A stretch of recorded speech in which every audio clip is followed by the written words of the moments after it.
there was such collusion between the military and the bureaucracy and the political class in order to even rig elections and, forestall the introduction of a constitution, etc. So that is absolutely a larger conversation. That is the history, that how the penetration of the military establishment went deeper and deeper and deeper into the administrative structure of Pakistan. So this is the one issue of the democratic deficit. There is a local face where they're extremist Islamists, the TLPs, and then there is an external face where they're, the liberals of the most liberals, and Imran Khan is Taliban Khan. In a very small, in a very effective way, Imran Khan introduced and started building the language and the concept of freedom. क्या हम कोई गुलाम हैं, गुलामी नामंजूर, क्या हम कोई गुलाम हैं कि जो आप कहेंगे हम कर ले. Democracy was never the vision or the inspiration of the Pakistan's founding fathers. If there was a class of people called founding fathers, they had no conception of democracy. What are some transformations within technology or AI, like blockchain, that can help thwart that crackdown against this movement for independence? Remember one thing. When they face criticism in the civilian space, they equate it as a bullet. So every time Dr. Moeed Pirzada does his podcast, he's firing shots. It's like a machine gun he's holding. So they're seeing them as bullets. Where are our historians? Where are our academics here, even in the diaspora? These people are still talking in terms of US-Pakistan relationship, American companies investing into Pakistan, mango diplomacy. What the DG ISPR wants to tell the people of Pakistan is the BLA took control of a whole train. It's 9 bogies. And they were waiting for the Pakistani SSG commandos to come and rescue the people sitting inside the train. How intelligent is this? The most heavily funded defense budgets, the intelligence budgets, we are a security state. And a whole bloody train gets hijacked. A whole train gets hijacked. And they still call it intelligence successful operation. Good morning and assalamu alaikum to everyone joining us today from the US, Pakistan, and around the globe. My name is Mehlaqa Samdani, and I serve as the director of the Community Alliance for Peace and Justice, an advocacy organization that works to improve US foreign policy towards Pakistan and Palestine. I'd like to welcome you all to the second event of our Voices of the Diaspora series, highlighting leaders in the diaspora who are shaping democracy and human rights discourse in Pakistan. Today, we are delighted to be joined by two brilliant analysts, Dr. Moeed Pirzada and Dr. Hussain Nadeem, who will analyze the institutional and societal factors behind Pakistan's democratic deficit and also explore strategies to address it. I should say here that even though our focus today is not Balochistan, but I did want to mention the horrific Jafar Express attack that took place just 4 days ago, which really underscores how military authoritarianism, institutional failures, and human rights abuses worsen security and governance challenges. This was not just an isolated attack, but really exposes the deep-rooted and systemic issues at play in Balochistan and indeed in all of Pakistan. So I'm going to introduce our speakers in just a little bit, but before I do that, I'll just quickly share the format of today's discussion. For the first 40 to 45 minutes, I'll ask them a series of questions, and then we'll open the conversation up to the audience. I would ask you all to please submit your questions in the Q&A function that you see on the screen below. So now I'm going to turn and introduce our speakers. First, we have Dr. Moeed Pirzada. He is a British Pakistani geostrategic analyst, TV anchor, columnist, and blogger, currently based in Washington, D.C. He is the founding editor of Global Village Space, an online news publication with a print magazine. He also provides regular political analysis on his YouTube channel, which reaches millions of people globally. He has high degrees from Columbia University and the London School of Economics. Next, we have Dr. Hussain Nadeem. He works at the intersection of artificial intelligence, policy, and national security. He is a Maurice Greenberg World Fellow at Yale. He pioneered data analytics for evidence-based policy in Pakistan, earning Forbes 30 Under 30 recognition. Hussain holds a BA from George Washington University, an MPhil from Cambridge, and a PhD from the University of Sydney. Thank you both so much for joining us. So, gentlemen, I'd like to sort of begin with a very broad question to each of you, and we'll ask Dr. Pirzada to go first. How do each of you view the democratic deficit in Pakistan? What are the factors that contribute to it, and what are its most prominent manifestations? Mehlaqa, thank you so much for your very kind introduction and for organizing this. And I'm very glad to be joining this space, not only with you, but also with Professor Hussain Nadeem, whom I consider one of the most intelligent of the Pakistani, academics. I'm really looking forward to listen to his analysis of the situation. Regarding the question of the democratic deficit in Pakistan, I think the reasons actually lie in both history, culture, in geography. It is not as simple as people sometimes think, especially in the last 3 years, that this regime change operation against Imran Khan, or maybe they go 5-10 years before, or they try to find the answers in the personality and characteristics of the one military chief, or in the characteristics of the GHQ itself, or that the army officers are very greedy and corrupt, and things like this, or the courts haven't really fought up. I think when you look at the first issue of the history, the Pakistan, and I'm in my subsequent answers, I'll restrict myself more, but give me a few more minutes to explain this. First of all, the Pakistan Muslim League, Quaid-e-Azam Muhammad Ali Jinnah's party, was very ill prepared politically for the kind of challenges that it found us on its way, because I suspect that they were looking for a negotiated constitutional arrangement out of the British Empire. They were not looking toward creating a watertight, totally separate state, which would be at loggerheads with the Indian Union. If you look at the fact that in 1946, they accepted the cabinet mission plan, so they were looking forward towards a different kind of arrangement. They were not looking forward to this kind of adversarial straight relationship. Point one. Point two is this, that they had no real political roots in the areas that constituted the West Pakistan. They had no roots in Punjab, in Sindh, in Balochistan, or in Khyber Pakhtunkhwa. The only political roots they had were in the former East Pakistan. And that is why the former East Pakistan politics very quickly came into loggerheads with the West Pakistan, where, because of the lack of the political roots, the civil military bureaucracies, right from the very first year, started dominating the process of decision making, including on Balochistan, which you refer in the very beginning. And from 1952 onwards, realizing this thing, the civil bureaucracy is calling the shots. The military bureaucracy became part of the decision making. And in early 1950s, another thing happened. There was John Foster Dulles was the Secretary of State, and Alan Dulles, his brother, was the director of the CIA. And this is the time of the McCarthyism and the fear of communism all over the world.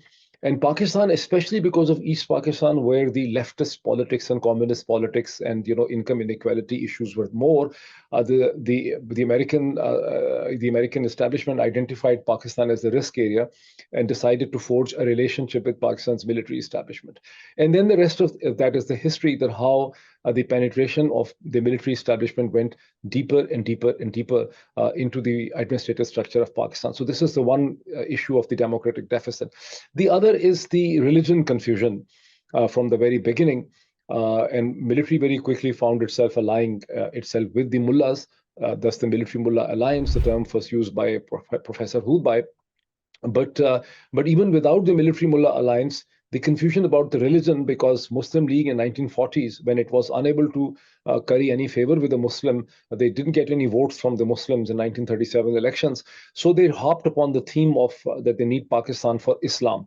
And this actually momentarily aligned the ultra-conservative and mullahs and whatever with them. But subsequently, the mullahs genuinely believed, or they were made to believe this thing, that this country was created in the name of Islam.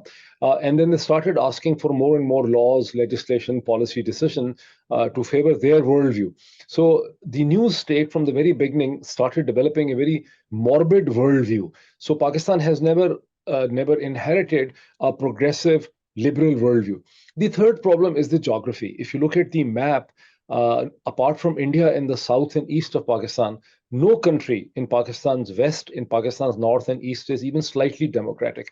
In the north and northwest of Pakistan, we have Afghanistan, and then we have Central Asia, and there are brute dictatorships and medieval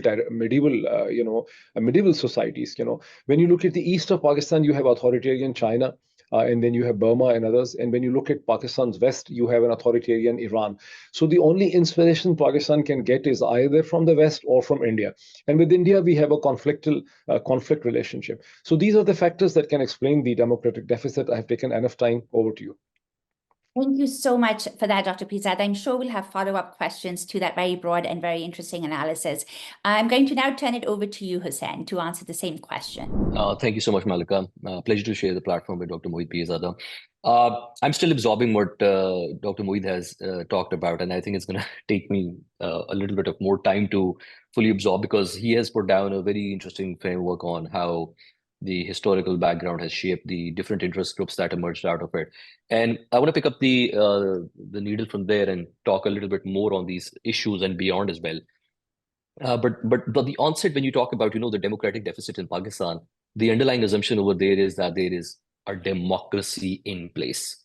And I think this is very important for in the purpose of the discourse. We have to understand, is there a democratic deficit in Pakistan, or is there actually the authoritarianism that is at risk right now? Because unless and until we don't really anchor ourselves in what the existing configuration of Pakistan is, we will never be able to address it. So when we talk about the democratic deficit, the underlying assumption is that there is democracy. My response is that there isn't a democracy. There wasn't a democracy in the first place. There has been a lip service to democracy for the purpose of attracting geopolitical attention, etc. But in reality, Pakistan is, and a lot of times, the people say that, Pakistan is not what it is. Pakistan is not today what it is supposed to be, or Pakistan has not achieved its ultimate dream. I tend to differ on that, and I would pick up on Dr. Moeed Pirzada's assessment of that. Pakistan is exactly what it was supposed to be. This is exactly what we were supposed to be, because when the partition happened, and I'm going to talk a bit about history, the Praetorian oligarchy that emerged was essentially the civilian bureaucracy, the military establishment, and the feudal elite.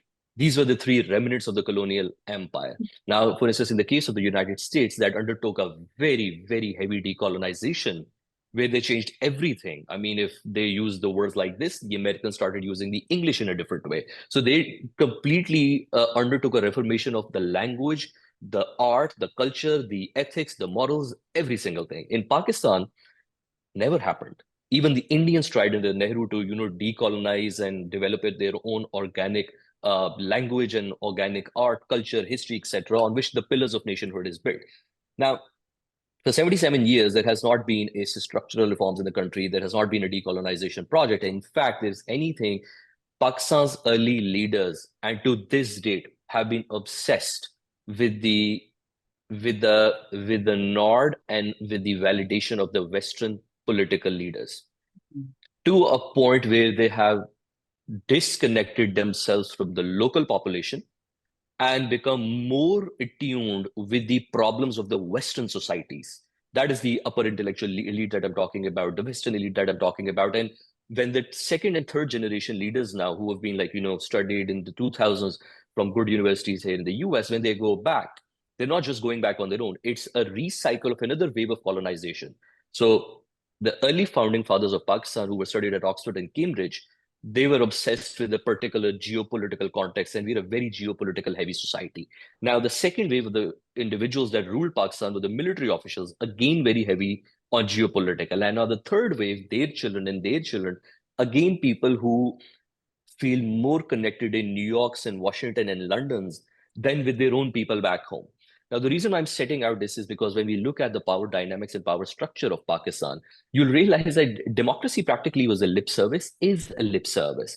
The permanent architecture of Pakistan is an authoritarianism where you have political dynasties, the military establishment, and the civil bureaucracy that is changing positions, changing faces, and that is essentially there. Now, democracy is something that we can hope for, that we can go forward for. So when we talk about these things, there is two specific things that I like to mention. One, naturally, there is an internal politics that we're talking about, where these different authoritarian structures are fighting with each other. The military will sometimes take over, the civilian bureaucracy in the early days took over, and then the political dynasties fight back. So there is an internal element. Then there is an external element to it, which is where the geopolitics comes in, where Pakistan's political and ruling elite that doesn't want to really get involved in the local mess. Like, who wants to care about polio, who wants to care about the woman's maternal health, etc. Those are not the sexy subjects that you would like to talk about or work about, unless they have a certain aid value. If they can generate some dollars in aid, great, let's talk about it. Even climate became more sexy when the People's Party government realized that there is like a billions of dollars of aid you can actually earn in through climate change. And all of a sudden, we have the climate ministry that is now talking about climate with no sense of what climate really is. It's an extractive political elite, which basically plays a con.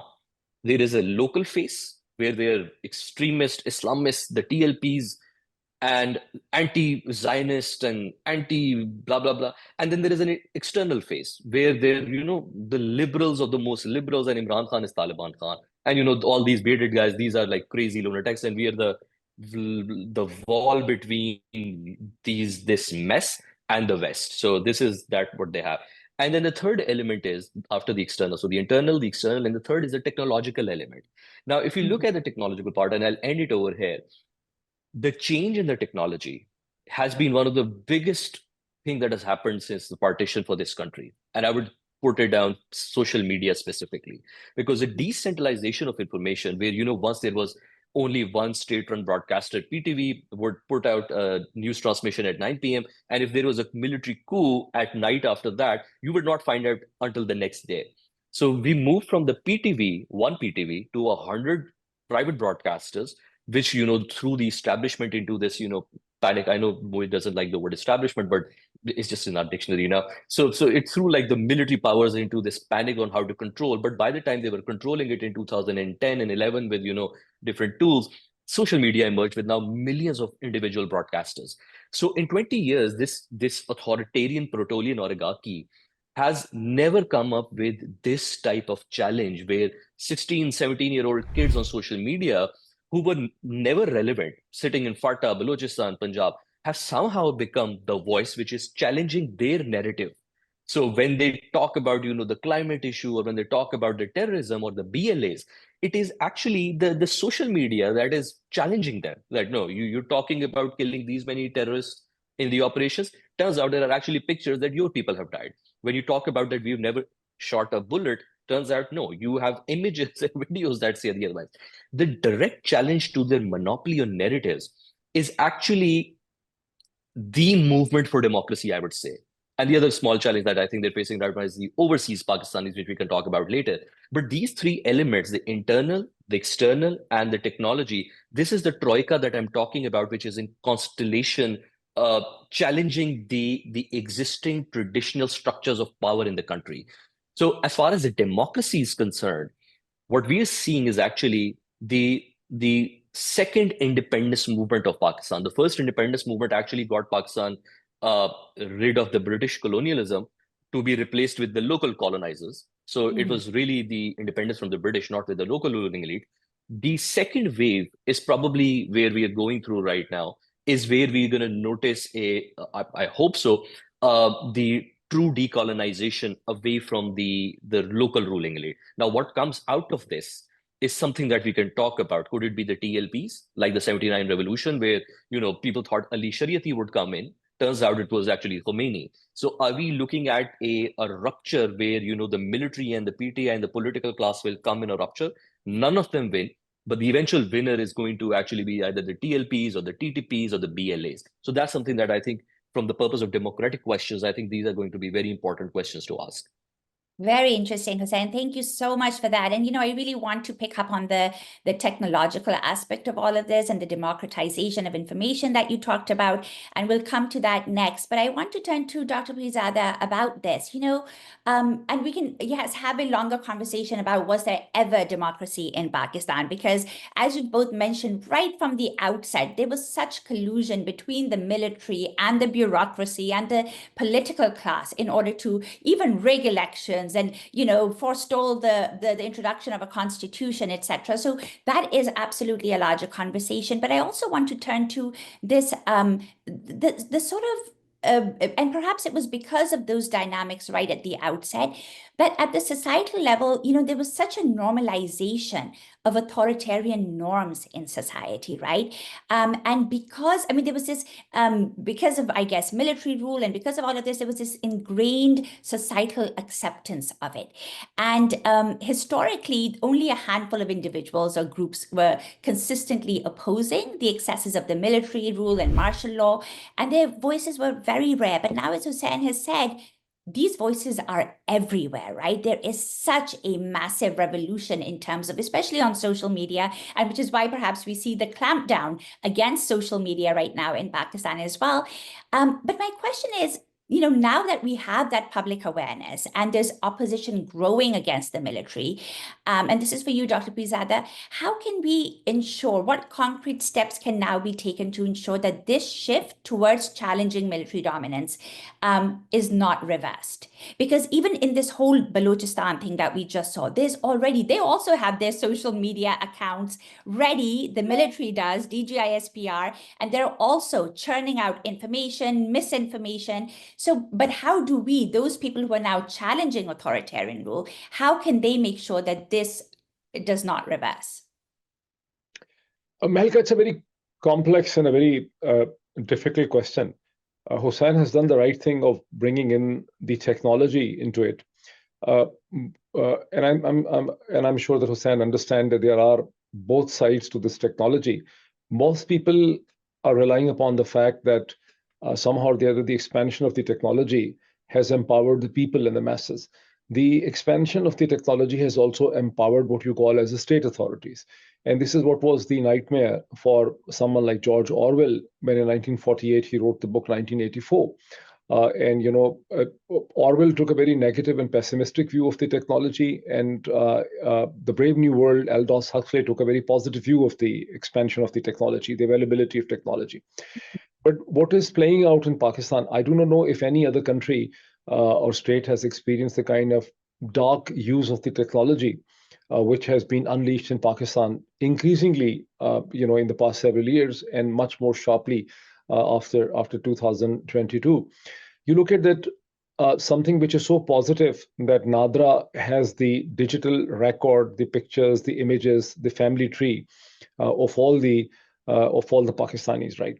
But in the last 3 years, I'm sure that you and Hussain are both aware that how the Nadra data has been exploited and misused in suppressing the civil liberties and freedom of expression of the people. Several years ago, 3 years ago, Ahsan Iqbal was challenged on a motorway by some girls, by very young female, a mother and 2-3 daughters, And they basically booed at him and called him dictator or chor. And they didn't even call him chor. They basically meant that he's supporting the chor, Sharif Zardari. And with the help of the Nadra data, the FIA and all other, the family was tracked down. They were, brought under pressure. They were made to apologize to Ahsan Iqbal. They were forced to go to Ahsan Iqbal's home and wherever, Hassan Abdallah, wherever, he is, right? There is one instance. Now, thousands and thousands of Pakistanis have been tracked with the help of that digital footprint. And all these cases have been registered. You were found at such and such place. Geofencing. You were found outside the co-commander's house. You were present close to D Chowk. And so the technology has been used by Pakistani military and by Pakistani state authorities to terrify a population of 250 million. So the technology is playing on both sides. Similarly, if you can actually bring the videos on YouTube or something, the YouTube algorithm can be disturbed. The Pakistani state has employed thousands and thousands of people that interfere with the algorithm of the YouTube, the Facebook, and so on. So it's actually playing on both sides. Now, how this is going to end, I hope, I have a sixth sense. It's not easy to explain. I think this public resonance and reaction is not going to die down. We're not going back to ground zero. The hope in the GHU is this, that somehow or the other, they've been continuously thinking this for the past 3 years. that we have to control PTI, we have to control Imran Khan, we have to control Twitter, we have to control YouTube. Now, the only problem is the 4-5 vloggers, maybe some people here and there. Once we either negotiate with them and we give them, or we control them, maybe by giving Sharifullah to Trump administration, extracting a thank you out of Trump, this movement against us has died down, and the age of the innocence in which people relied upon us, they respected us, they thought we were the saviors, the dream after 1965 war that is going to come back. So for all the mental connectivity which is in my mind, which I cannot explain in a short sentence, I think it's not going to happen, for the simple reason, when you think that they hunted down someone like Arshad Sharif in Kenya to set an example for the Pakistani media. And now you look around in the last 3 years, in 2.5 years, how the voice of Arshad Sharif has been multiplied by 100 times. Because before they killed him, Arshad alone himself was raising this, this army chief and all that. Now everyone, if you look at all over the world, the people are raising this thing. Similarly, despite all the crackdown and suppression, they have not been able to suppress the voice of the Pakistani people, and they have also been able to, not very sufficiently, but they have been able to develop inroads into the American legislative system with the help of the Congress. The Pakistani American community and people like yourself have not been able to impress upon the administration, either at Biden or the Trump so far, but you have made inroads, and we have made inroads, right? So when you ask the question, what's the way forward? I think we, the Pakistani American community, of which you are a component, of which Hussain is a component, and so many other people, the Canadian Pakistanis, and also the Britishers who haven't really played any role. I think despite the fact that the Pakistani community in Australia and New Zealand is very small, they can still play a role. And Pakistani communities around Europe can also play a role. So we are the torch bearers of human rights, of democracy, of rule of law. And Hussain is right, Pakistan never had democracy. When I said democratic deficit, since we had framed the question in that language, so there is no difference between what Hussain said and what I was saying, that Pakistan had a democratic deficit or absence of democracy from the very beginning. Democracy was never the vision or the inspiration of the Pakistan's founding fathers. If there was a class of people called founding fathers, they had no conception of democracy. I think their only fear which governed them in the creation of Pakistan was that, if we are left behind after the British leave, and we are left behind with a Hindu majority, which is more intellectually sharp, which is more educated, which is much larger in number, then we will not get the proper jobs. I think their own struggle was proper jobs, and they had no, and this was what unfortunately was the message of the Aligarh movement of the 19th century. When I'm trying to read a lot about the Aligarh movement as well, whatever is available, and I understand that the only vision of the Aligarh movement was, if you look the kind of people they have produced from the Aligarh University, they have very ikka dukka, very few they have produced thinkers, writers, authors, and musicians. What they have produced are civil servants. What they have produced are people, statesmen kind of people, and their goal at the time was in the 19th century that we have to be loyal Mohammedans to the British imperial order, and we have to serve the empire. And that was the Aligarh vision that led ultimately to Pakistan, that British are leaving, our mentors are leaving, what will happen to our jobs, in order to get the jobs for a certain kind of elite, they created Pakistan. So there wasn't really a democratic vision behind Pakistan. So I think I have sufficiently addressed your question. Yes, thank you, Dr. Pirzada. And you're talking about that first independence movement, I guess, but I really want to then also bring it back to what Hussain said about the second independence movement. And I really want to sort of ask you, Hussain, to keep going with that theme and sort of talk about, you work in the intersection of AI and policy, right? So we've seen how on social media, we have these incredible social media activists who are raising and sort of really challenging this narrative against military authoritarianism. But then how can AI at this point be used to protect and empower Pakistan's civil society at a time when we see the government coming out with terms like digital terrorists, coming up with laws, are trying to crack down on them. Dr. Pirzada sort of mentioned how technology is being used in that way. So what are some transformations within technology or AI, like blockchain, that can help thwart that crackdown against this movement for independence? Let me start building it from the second war of independence, which I like to call the the fundamentals. If you look at any independence movement, revolutionary movement, rebel movement, be it the French, the Russian, the Bolsheviks, or the American, and I used to teach a course on the American and the French Revolution. The the revolution is fought, or the struggle is fought, at two levels.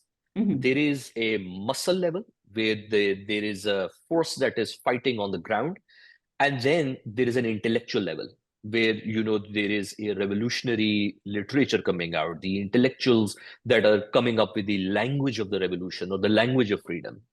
Now, the American Revolution and the French were both beautiful in that. American a little bit more so. I think their concepts and their founding fathers had a very nice split with the George Washingtons, the Benjamin Franklins, who was a little bit different on the tangent, but Thomas Jeffersons. The intellectual, brainy people who could create the language of freedom. Now, if you look at the Pakistan's movement, the initial, the 47, and right now, which I kind of continue to encourage and talk about it, we don't have a concept of freedom the way the rest of the world has. And I can give you one very short example of that data privacy, or why it matters, is not a concept that exists in the Pakistan public. The concept of privacy, because we have evolved as a very different society. There are certain concepts of freedoms, democracies that were never actually embedded or included in our curriculum. And the language of independence and freedom was never cultivated in the country. Because, again, like I said, the purpose was to never actually build a democratic nation. The Praetonian oligarchy, the ruling elite, was doing exactly they were doing. And they were having a really good time in doing that. But that model was not sustainable.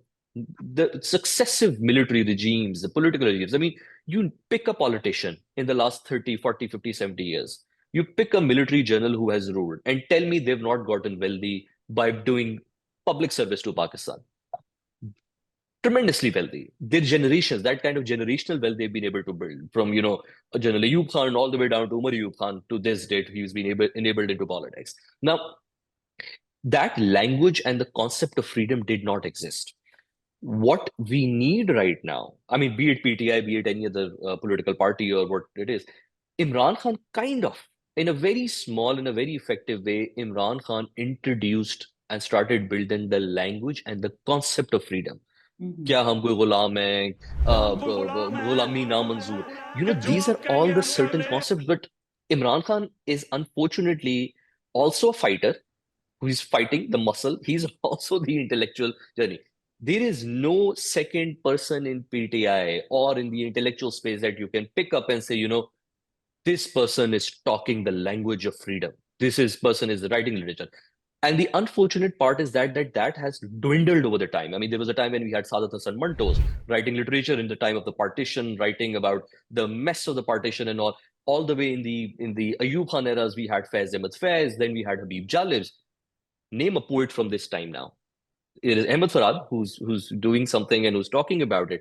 But the revolutionary poet, the revolutionary literature, or the freedoms and all, intellectual stagnation that has happened, which comes with the this whole authoritarianism, is really, really deeply felt.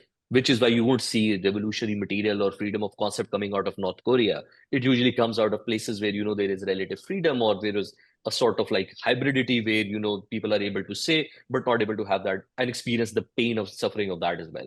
Now, how does that fit into what I do and the technology part of AI and everything?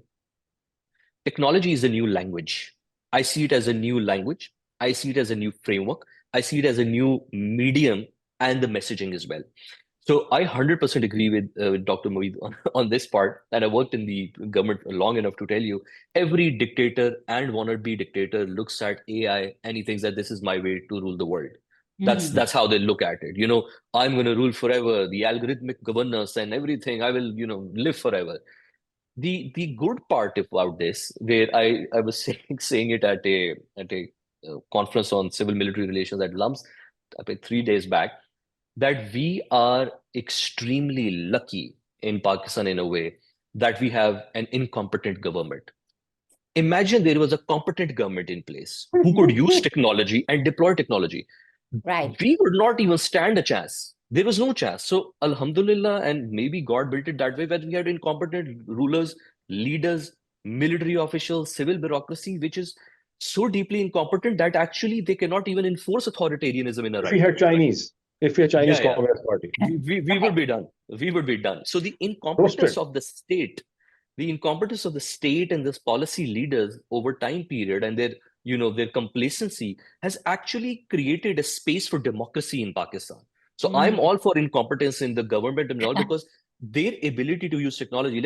I'll give you an example. They've been trying to put in this a very stupid Chinese firewall for the last year now. They spent millions on it and they still can't enforce it because the system is broken and they think that you can just go and buy some product which is called Chinese firewall and you will put a floppy in or a CD or USB into their system and it will be live.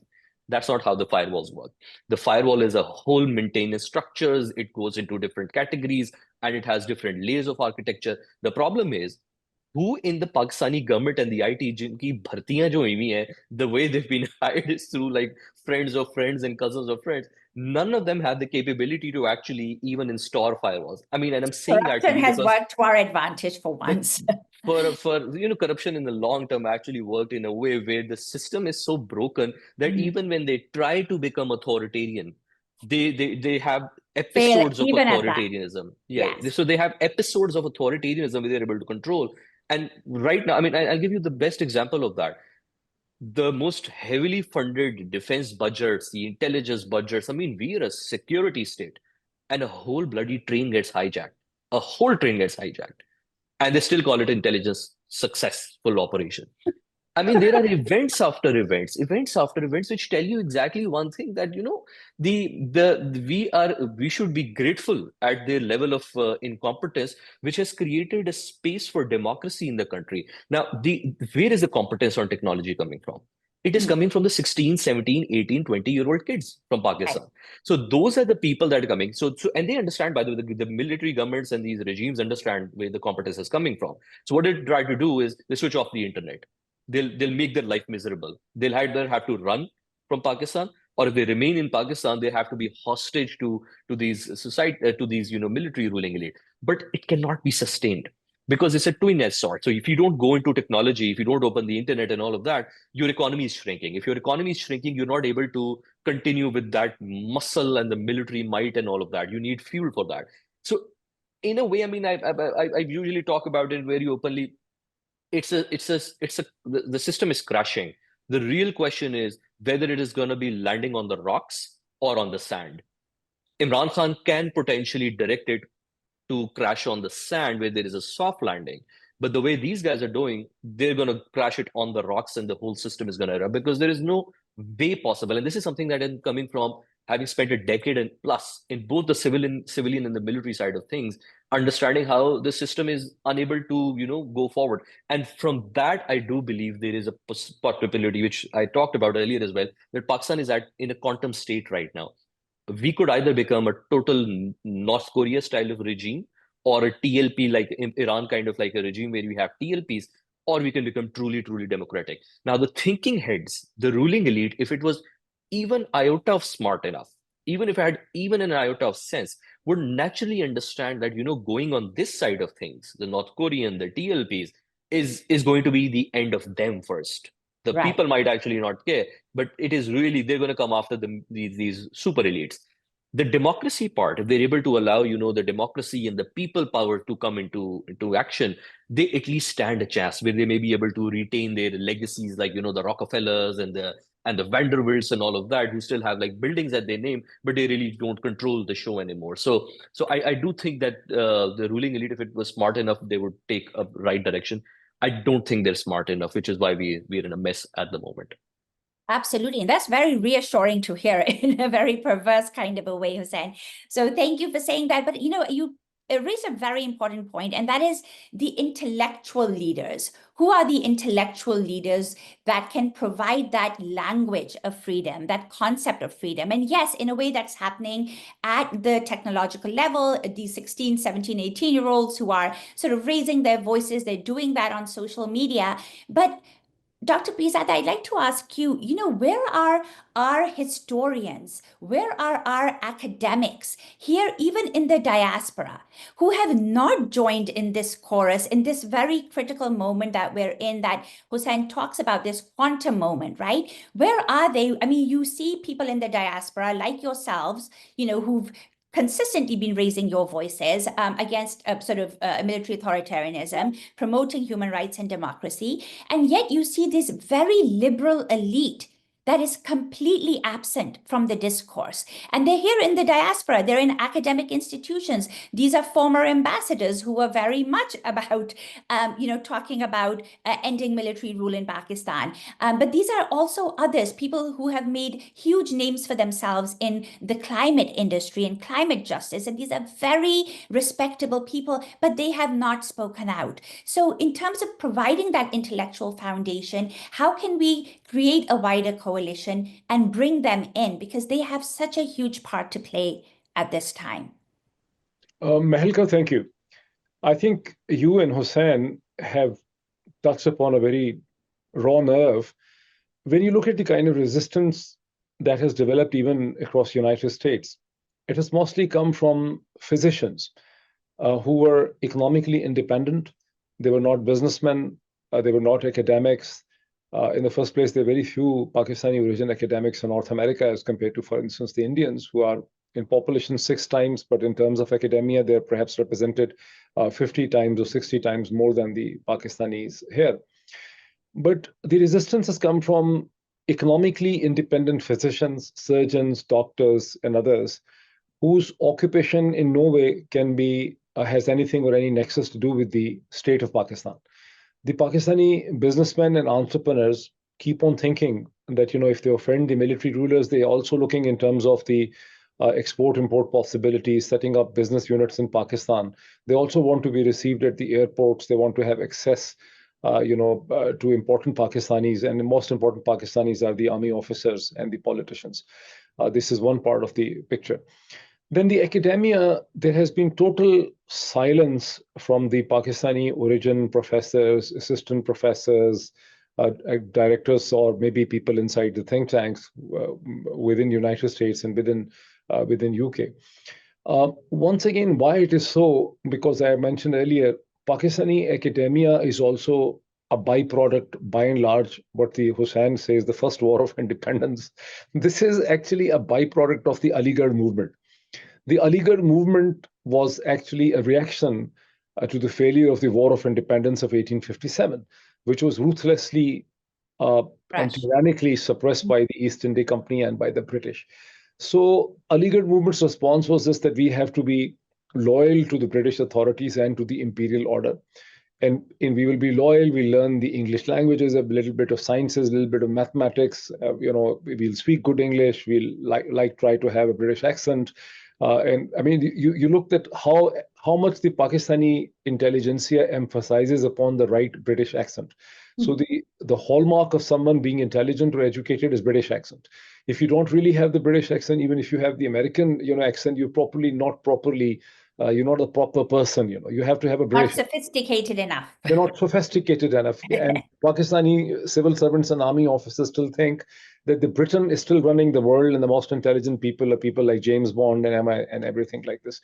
So the Aligarh movement, which led to the creation of Pakistan, never created the desire for genuine learning.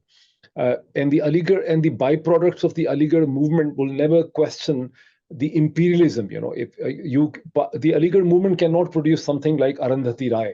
When you look at the scholars and intellectuals, the firebrand intellectuals like Arundhati Roy, which are so many in United States. I mean, if you look in this country, they're totally absent from the Pakistani diaspora.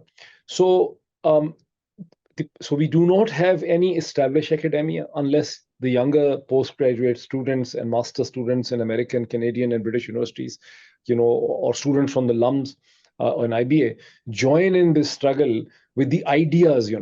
There is no class of ideas. When you look at you have referred to the retired diplomats who write columns in Pakistani papers, who also give talks in American think tanks, and they have come to Foreign Office. Look at this. I mean, there's total absence of ideas. Now, despite all the upheaval, which Hussain called the Second War of Independence, these people are still talking in terms of US-Pakistan relationship, American companies investing into Pakistan, mango diplomacy and things like this. So Pakistanis are bereft of a class of ideas. They have no class that has any ideas, and that is a very difficult and tragic part of the struggle. Right.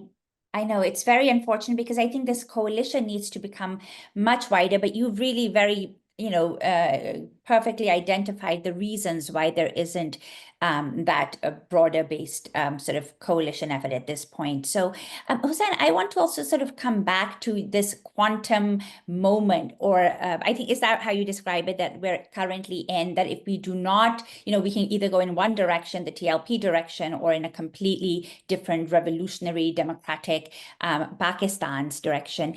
Where do you think, I mean, your work is in AI-based predictive analysis, right? So in that moment, we see all of the activity happening on social media and technology and all of that.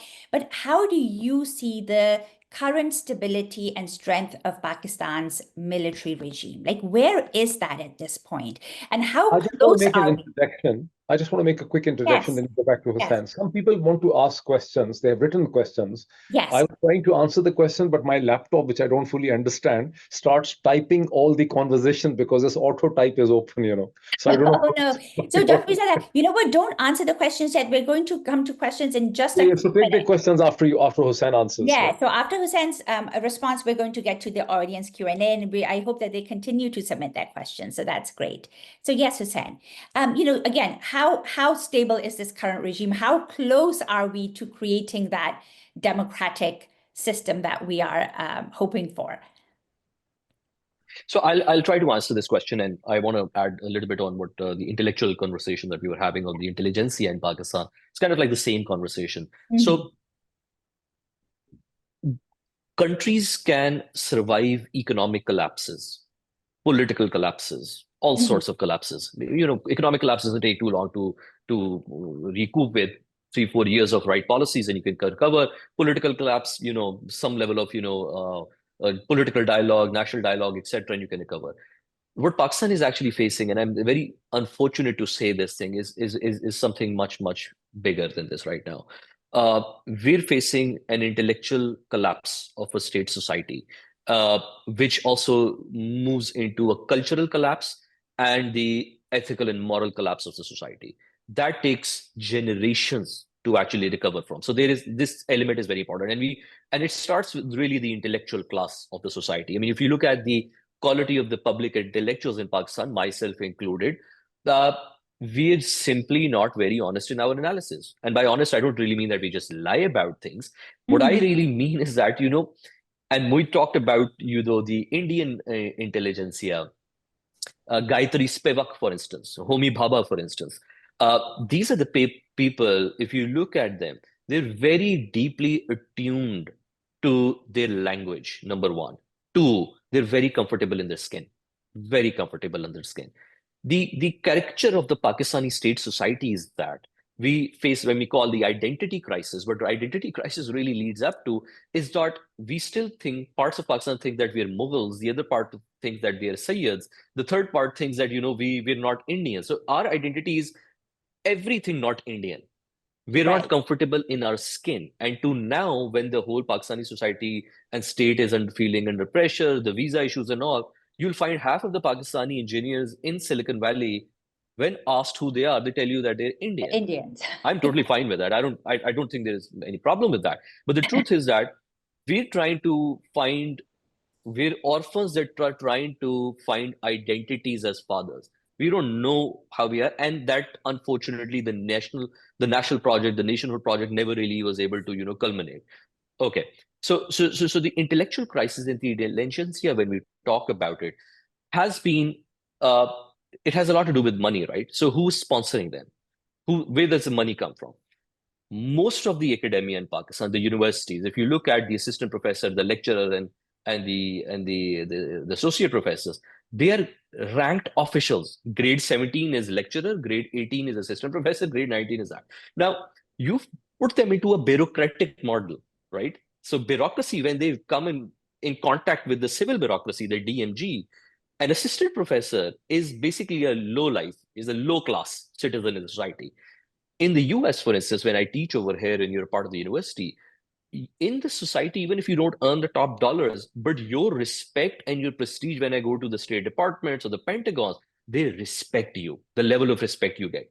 So over here, when you go and give lectures or talks, they thank you and they give invitations, and the entire configuration is way that they're the ones who are, more appreciative. In Pakistan, if you come in contact with the military official or the civil official, first you won't get a time to have the audience with them. They actually Right. call it the audience, having an audience with the boss and all of that. Right, with the court, in The the court. dynamics completely change because now you bureaucratize the intellectual class by funding the government, state-funded departments, and a very heavy involvement of the military institutions in places like NAS, ABCD, and then civilian bureaucracy that is running, the Qaid-e-Azam universities and the Punjab universities. How do you produce intellectuals in those environments where you are graded officers? So that's one. Now, the ideal thing would have been that they should have been, these institutions would have been reformed, detached, and created a new class of intellectuals, right? What stepped in? The US aid. Now you have an entire class of intellectuals that are funded by the donor money, which basically means if the donor thinks that the drone strikes are good, they're writing papers and articles that the drone strikes are good. If the Right. donors think that the war in the Ukraine is exactly what the freedom of democracy is, and they're going to start writing that. 20 years later, you find out that your entire intellectual class is more concerned about the Black Lives Movement in the US, the crisis in Gaza, than it actually on their own streets and what is happening in Balochistan.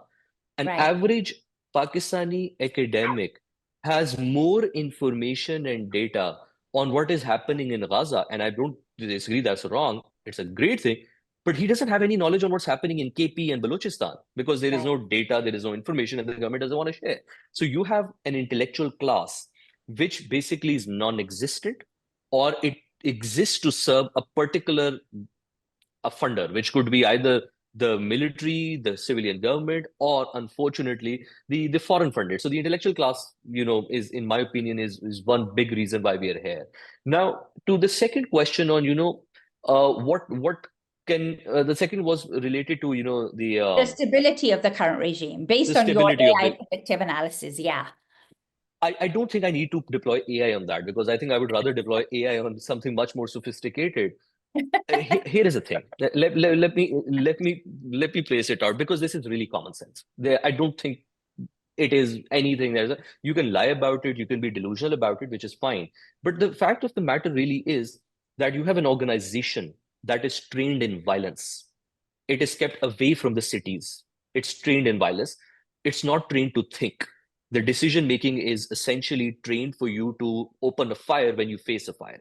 When you put that institution and its leadership into the civilian domain, where you have tug of war, politics going on, it militarizes the entire space. And anytime there is a criticism, remember one thing: when they face criticism in the civilian space, they equate it as a bullet. So every time Dr. Moeed Pirzada does his podcast, he's firing shots. It's like a machine gun he's holding. So they're seeing them as bullets. They're not seeing them as critique, which an academic like myself would see. They're seeing them as bullets because to them, this is an enemy now. So they define things very quickly because the way they're trained in the war games, first and foremost, most important thing for them is to basically put out a picture: who's friend and who's enemy, who are the alliances and all. At the moment they get into the political space, they start doing that: enemy, friend, traitor, this.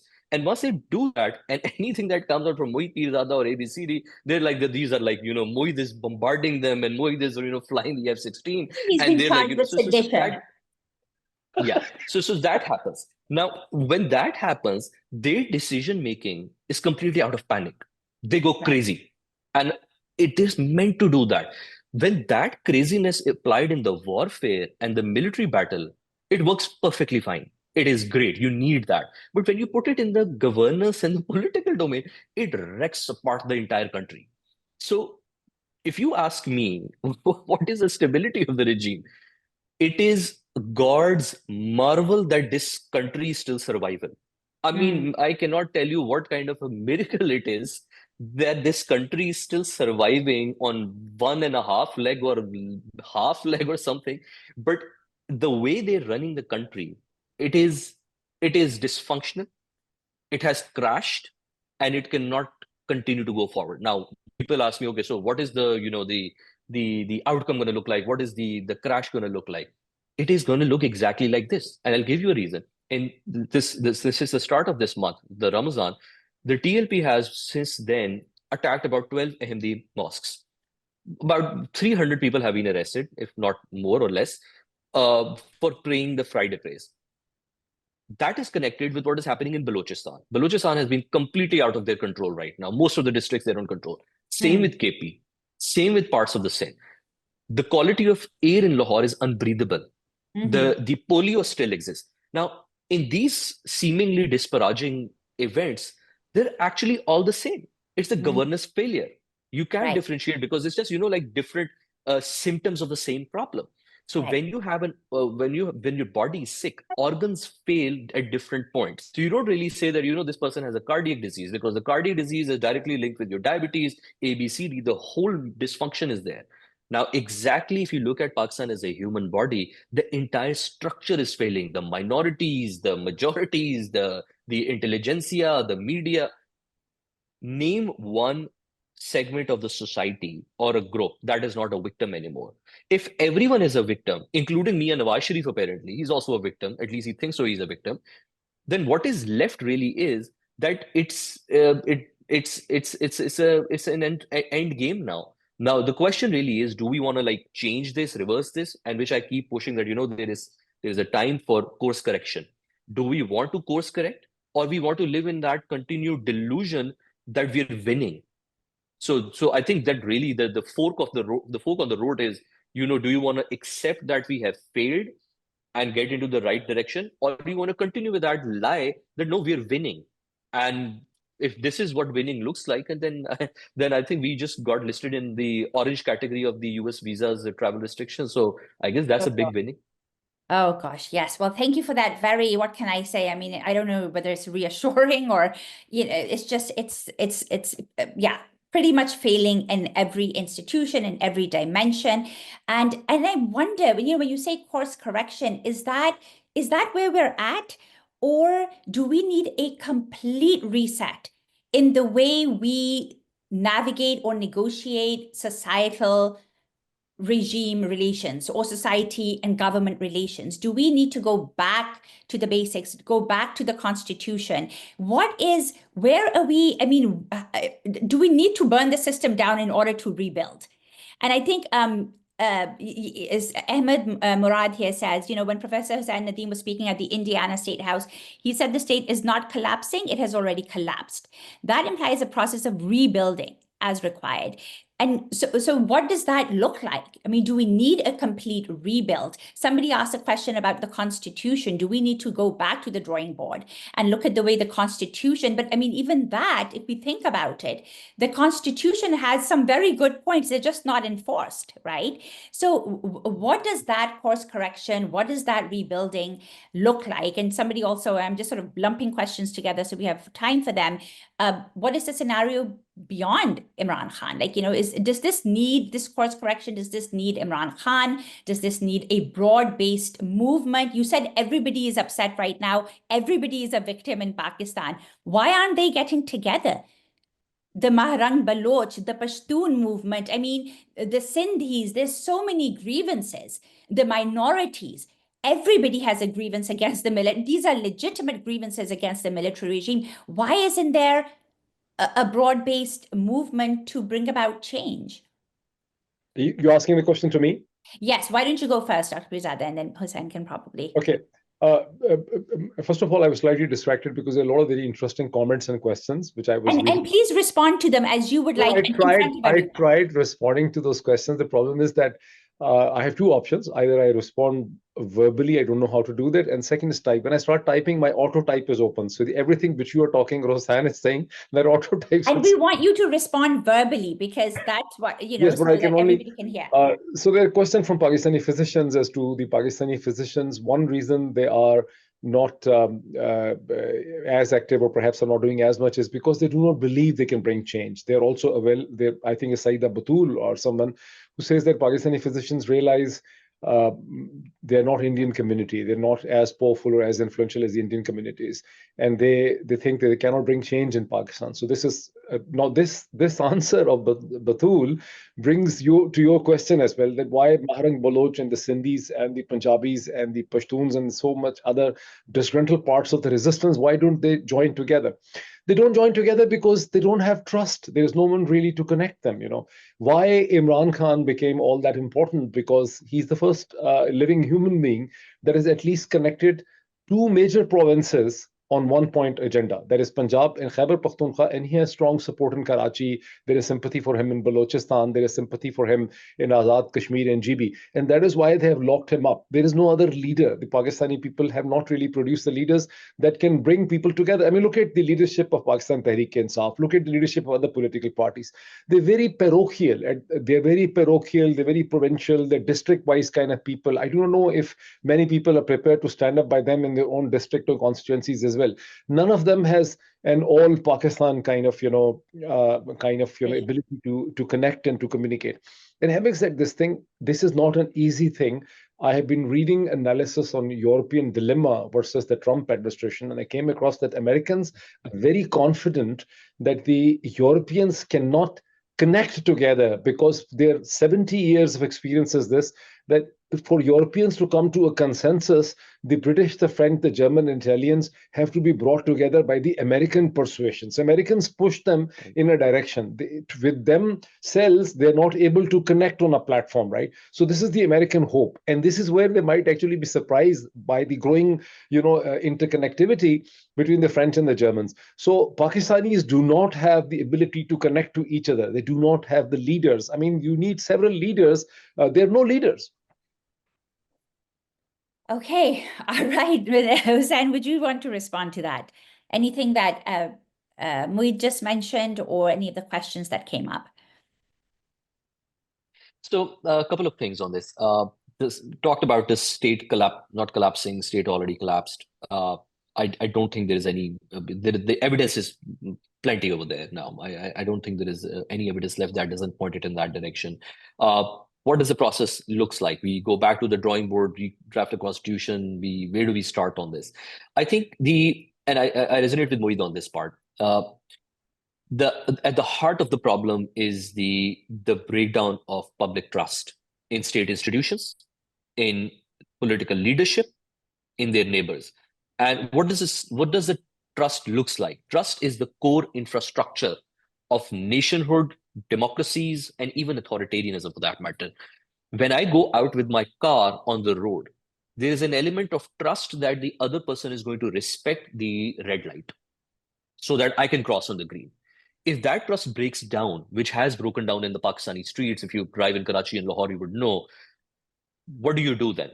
When the trust breaks down, you start building big walls around your houses. Now, one of the most interesting things that I talk about is if you look at the urbanization, back in the days in where my family comes from, the Lahore Sheher, the houses were all together. There was community living. The Havelis were all together. There were no walls and everybody was living till you started the commercialization in the 80s and the 90s, and you started noticing, especially during the Musharraf time and later, that the houses started getting bigger and the walls started growing higher. Islamabad, if you go down the Margala roads and all, you see these 20 feet walls now. And you realize most of the times these are, the zamindars, the feudals from Baloch and the Sindh. So the walls are growing bigger in those parts of the world. That tells you a lot of the state of the society and the elite. Right. The elite is distrustful. Forget about the people, the Baloch and all. How many actually people from Punjab have actually traveled to Balochistan? You'd be surprised to know the numbers. How many of them have gone to the tribal areas and all? These places have been made, and let me rephrase it. There are parts of Pakistan that have been made practically inaccessible by the military regimes because those parts suit much better to the businesses, to the geopolitical interests, if they are kept in a controlled chaos. Balochistan is unfortunately a place which has been kept under a manageable chaos. Now, time to time, the chaos spills over, and then you see events like the BLAs and all. But most of the time, they're fine with it. Some chaos, but we'll able to be managed. But the larger project of, the militarization of Balochistan continues. That's the same with the KP, the tribal belt. You wanted to keep it under a manageable chaos. Now, the place where they wanted a complete control was actually Punjab, which went into a chaos, which is why the bulldozement of the policing and the intelligence, which is creating a wreck now.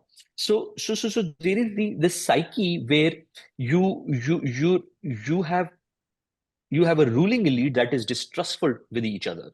The military elite that doesn't trust the political dynasties that they're in, by the way, in partnership with right now, not even that they're not in partnership. And then the political dynasties that have been trying to kill each other for a very long time. And then there is a third factor, which is Imran Khan, which they all got together with. To go against, but yet they still don't trust each other. So even if you remove Imran Khan from the picture and anyone think that there will be stability and the normalization is living in a fool's paradise. So the distrust at the elite level exists, the distrust at the public level exists, the distrust at every single segment exists with the institutions. For a very long time, the country was being held by a trust in one institution, that was the army. What the chaos that we are seeing in this stage of the in Pakistan's history is not that people stopped trusting the bureaucrats or the political class. They never did. It's the trust in the military that has dwindled, and out of that is coming this whole chaos. The eruption is that. Now the real question, and I think the 8th February election was really a referendum against the military in favor of Imran Khan. Now, I don't think there are too many probabilities that we have or the possibilities we have. We have one very straightforward thing we can do. If we don't do that, I don't think there is another way. Imran Khan carries the public trust of the large set of a population across different provinces. The first and foremost thing is whether you like him or not, whether you agree with his government or not. Frankly, I don't think he was one of the best of the prime ministers. He had a great opportunity, could do great, but he didn't. That's a separate debate right now. But he has a public trust. You bring him out, you allow him to gather the public trust, different political parties from Maharang Baloch to Manzoor Pashtuns. He has to bring everyone under the umbrella, the minorities, especially the women, the Pashtuns, those sitting in in the bordering regions. You have to bring them together. And once you have that picture together, only then you can come up with another methodology of a constitution or a framework or something. But I do think for Pakistan to start off with on the front of any change, I think the first most important question is an apology.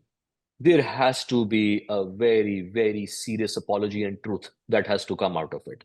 And who has to apologize to whom? Who has, yeah. I think it's the military regime that has to. I think it's the military regime and mostly the political class across the board. Even I would say including Imran Khan. Each one of them have to apologize to different segments of the society. And if they don't, if I say one thing, if Imran Khan thinks, I have no apologies to be made. He has to apologize for all the wrongs he did, the previous ones for they did. And once there is an apology set that is there, then comes out the truth part. Maybe set up a truth and reconciliation, something like that, where people start agreeing that, for 70 years, we've done this in Balochistan, we've done this and all. Beyond that, I mean, as funny as it may be, beyond that, I don't think there is a way to redeem the country. So, but Hussain, like an apology from any segment of the ruling elite would be such a miracle that, that would be such a divine intervention. I completely agree. That is the way forward. But it will be so hard to come by. They haven't yet apologized for Bangladesh, right? They haven't apologized for East Pakistan. What will bring them? Which is why we're here. Which is why we're here. Absolutely, I agree with you. But yes, Moeed wants to say something. Yes. Yeah. So Hussain is very much right regarding the apology. The number of points, which are after listening to, because Hussain has made some very, very out of the box kind of, the comments, So first about something, before I say about the apology, there's something else which he said a short while ago, that how they have brought the intellectuals and academics into into a graded discipline, 17 grade, 18 grade, 19 grade, and 20 grade, right? There was a General Sahab, a good, well-meaning General Sahab who really liked Hussain. I met him. Hussain was not there several years ago. Uh-oh. And Secret. he said that we have got this very. I had interacted with Hussain in Australia, and I was I was a great admirer of him. So the Jalsab said that, we got this very intelligent young man and we have brought him and we've been trying to bring him into IPRI and something like this. Well, I said, well, he's far too intelligent for your structure and setup. He's not going to stay here. He said, no, we have offered him grade M1 or something. We're offering him a car, a petrol. We're also giving him a house somewhere, in Islamabad. Mein ghar kahan milta hai? I said, well, I think his place has to be in Yale or Harvard or Princeton or somewhere. He's not going to stick here. He says, no, we have given him all the facilities. He's interacting with the government and everything. So there is a material misunderstanding. I mean, while people are condemning and criticizing the military and the military, what is missed is this: that apart from the class interest and apart from the political interest or the greed or the money and the plots and the houses and farmhouses, the military officers have a total inability to understand the social and political dynamics. Now, when Hussain says that when Moeed speaks, they see bullets coming, right? They see us as F-16 pilots, as bullets, right? In the last 48 hours or 72 hours, when I have actually tried for the first time, I took an interest in BLA's perspective. BLA's perspective is already there on the Twitter, and they've done several English publications. But we have never even gone and read it, Right. because we have been so oblivious. It is a failure that we haven't really gone and tried understanding the what BLA and the other Baloch people are saying. We only see them as occasional protesters on the scene, right? So I went there and I tried understanding the BLA's perspective. In my last 2 or 3 vlogs, I brought BLA's perspective. And my God, you have to see the kind of anger that has flown from the military officers who come and whose duty is to comment on my YouTube. They said, while I'm already a traitor, while I'm already a terrorist, We're a traitor all over again. all over, that has been multiplied by 100 times. Yes. The thing that, I am giving enemy's perspective. I am aligned myself with the enemy of the state. Well, BLA, I clearly see, are in possession of several Pakistani Jawans, right? They want to basically negotiate. So if you basically come and tell the people that, my analysis reveals that BLA isn't, because, what the DG ISPR wants to tell the people of Pakistan is that BLA took control of a whole train. It's 9 bogies. And they were waiting for the Pakistani SSG commandos to come and rescue the people sitting inside the train. How intelligent is this, right? It all means that they basically took away some of the people as hostages, right? And now they have the hostages. So if you say they have the hostages, they actually think that you're siding with the enemy. So that is the... Yes. And Moeed, that's exact. I'm so glad that you're bringing this whole issue up about the BLA and trying to understand the underlying causes, because for far too long, our intellectual class, and that also includes people like you and others, who were completely oblivious to all of the disenfranchisement that was happening in other parts of the country because the Punjab was secure. Right? And because of that, there has been such a level of just lack of information around these very, very legitimate grievances that other communities have had. And I think that prevents that greater coalition that we're talking about at this point. But guys, we're coming to the end of the program. So I do want to just ask you a few questions based on what our audience have also said. Hussain earlier said that, if Imran Khan comes out, he is that person who has the ability to unify a lot of different forces, a lot of different groups at this point. So somebody asked, do you think things might be different if Imran Khan reached across the aisle and tried to engage in dialogue? And this came as an anonymous question. And my other thing is, so that is one way, right? So he comes out and then he negotiates. But if he comes out, the only way he's going to come out is there's some deal with the military. And and so my question is around that, how do you see that? Because will that then preserve the status quo in that the military will be back in the political process, while right now at this moment, we're at a very critical point where if there's enough movement and momentum, either from overseas Pakistanis or from people on the ground, we can actually just for once and for all address this, very dysfunctional civil military balance. So which way is it going to be? Which way is it going to sort of reshape? things the way they are? I mean, sort of get us out of this bog that we're currently in. So I have a slightly more radical opinion on this, and me and Moeed have had a long conversations in our drive to New York and back. Right back from New York. Back from New York. I The same. I don't think yeah. I don't think there should be a deal at all. There will not be a military deal. There has to be a surrender, a total surrender, a complete surrender. And the reason why I say that is because we A have complete surrender, kind of what does like that mean? What does that mean, complete surrender? the forces that are in power right now have to They have to completely surrender. surrender their power. Okay. It's there is no two lines to it. There is no two way on this. You do this, I do this. It has to be a one-way surrender because there is an oppressing force right now which is breaking down the country. The other guy is sitting in the prison. The attempts to have a deal essentially basically means one thing, which is that, let's say if Imran Khan is able to cut a deal right now, the message that it sends out to the current military regime and all the military regimes that are going to come for a long time, it is that, with enough pressure applied and enough brutality and violence, you can break even a guy like Imran Khan. So Right. forget about anyone else. But if the message goes out that someone can be, you can still get a deal by applying pressure, violence, and these dirty tactics, I don't think Pakistan can ever recover out of it. The democracy will never flourish. There will always be a military regime because now they have, because these institutions work on institutional memory. And they have memories from, from Zulfikar Ali Bhutto. We hanged Zulfikar Ali Bhutto. What happened? We still retained power. The Benazir Bhutto, the Akbar Buktis, nothing really happened, right? So when they cut a deal with Imran Khan, or Imran Khan is able to come out in a deal kind of a setting, the problem will be this thing that it's not going to resolve the issue. It has to be a total surrender from one side, and by surrender we have attached a negative connotation to it. I don't mean it in a negative way. Course correction and surrendering when you are completely outwitted, completely being outwon, is an honorable thing to do. The dishonorable thing is to continue fighting when there is no fight and taking down the entire country and the 240 million people with you. That's a dishonorable thing.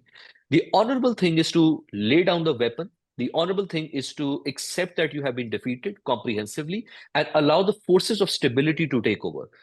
You are not the forces of stability anymore. The PMLNs, the PDMs, the PPPs, this whatever mix achar that we have right now, this is not the forces of stability led by a military regime.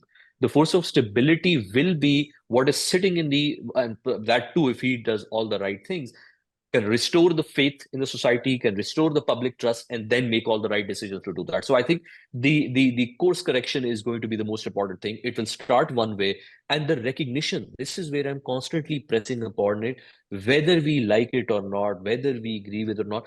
The reckoning doesn't have to come from the side that is getting the beating. The victims are not going to come up with the reckoning. It is the oppressor and the abuser who's in power that has to come through that spiritual evolution where they come, apologize, because apology is where they're going to start the course correction. They have to be made to be apologized. Then there comes the part where they surrender and then course correct.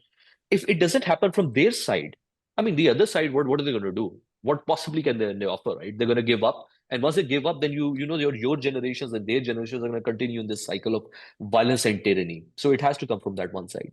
Yeah. And so the forces of stability, you think that that's Imran Khan, and he absolutely should not take a deal. And I completely agree with you on that as well. But then where is that pressure going to come that is going to get the military to surrender or course correct, recognize that it's failing? My question is it people on the ground that are going to bring about that pressure? Dr. Nasser Shahid had a question about, what if thousands of people come out with help from overseas Pakistanis and they literally just take over a square or the DH chalk? I mean, we saw what happened on November 26th, which was horrible. But is it going to be a combination, a confluence of factors, both internal pressure, help with outside pressure, international media attention? US pressure through congressional letters, legislation? What is it going to be that is going to bring about that, allow that space to emerge? All of the above. We tend to underestimate how far we've come actually, because the people think, oh, you guys are putting in so much efforts and so much has happened, but they're still in power. You're talking about an institution that has 150 years of history and 77 years of history in a Pakistan context. If you expect like a few vlogs or a few movements or a few DCHOCs to actually change that, it's not going to happen. But since the last 2-3 years, the movement to restore democracy or actually build democracy or to challenge their might has already made unimaginable advances, where at the heart of even the military's rank and file and the military families also believe that this is not a model the country is going to go forward with. And the second thing, and I'm going to close at that, I'll let Moeed speak, is for the very long time since I've ever known in Pakistan, the question was really, if democracy is compatible with Islam. People used to say, we need Khilafat, maybe we need a different system, or we need, the military. And democracy isn't really the best method. I've grown up in Pakistan where democracy was never really considered one of the best methods. Yeah. To a point where in the last 3 years, there is a unanimous agreement in the largest political party, PTI, from Waziristan all the way to that democracy is the only viable model for the country.